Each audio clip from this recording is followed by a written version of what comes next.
All right, I'm going to try this again. Yesterday, I interviewed Tom Althouse and a man named Chris that he had connected with on Twitter, who follows and supports Q.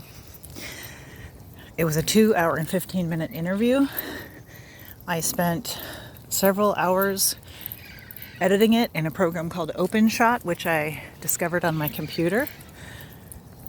I'd never used it before, but I figured it out by watching a YouTube video and got it all edited. The program then took 6.5 hours to export.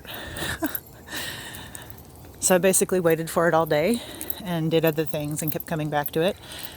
It drained my computer battery entirely because it got unplugged accidentally.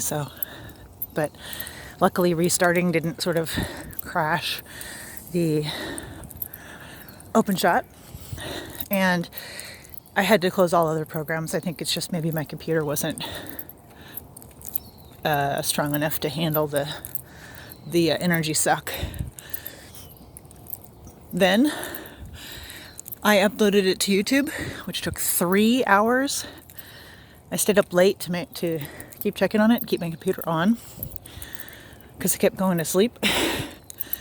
And, well, not going to sleep, but the screen kept going dark. And then after that, so I checked it this morning, and it said it's been deleted already. And the reason I wanted to talk about this is because I've never been a conspiracy theorist. I am definitely a conspiracy researcher at this point. And when Chris came into the meeting, several things. One, he couldn't get in right away. In fact, it took him like 45 minutes to get into the meeting. We're in the middle of the conversation. We're like, oh, hi, Chris. He comes on and he's like, yeah, I couldn't get in. I was having all these problems getting in, like it wouldn't let me in. And he said that he's having issues on Twitter, like there are a lot of people, well, Twitter openly admitted to censoring dissenting, especially in particular Qanon accounts and posts, shadow banning, all that kind of stuff.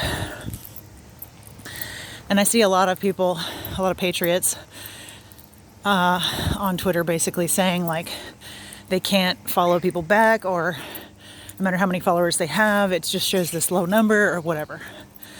Anyway, so Chris is saying he's got all these problems. His phone's acting weird.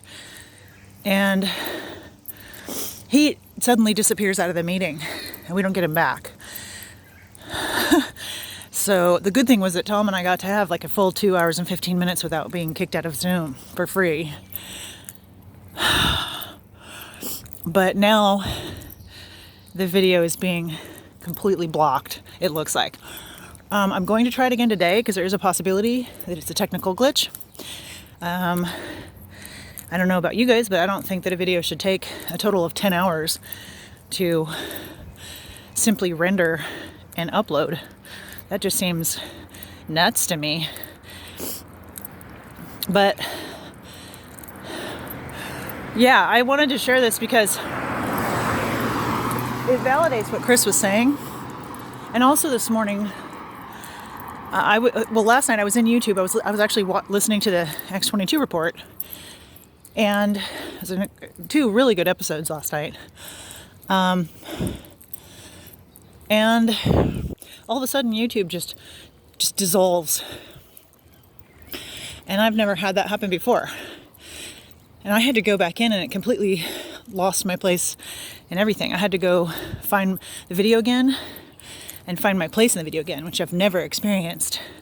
And then this morning I was typing an email completely unrelated to any of this, although it is related to my main program I use for my work, right?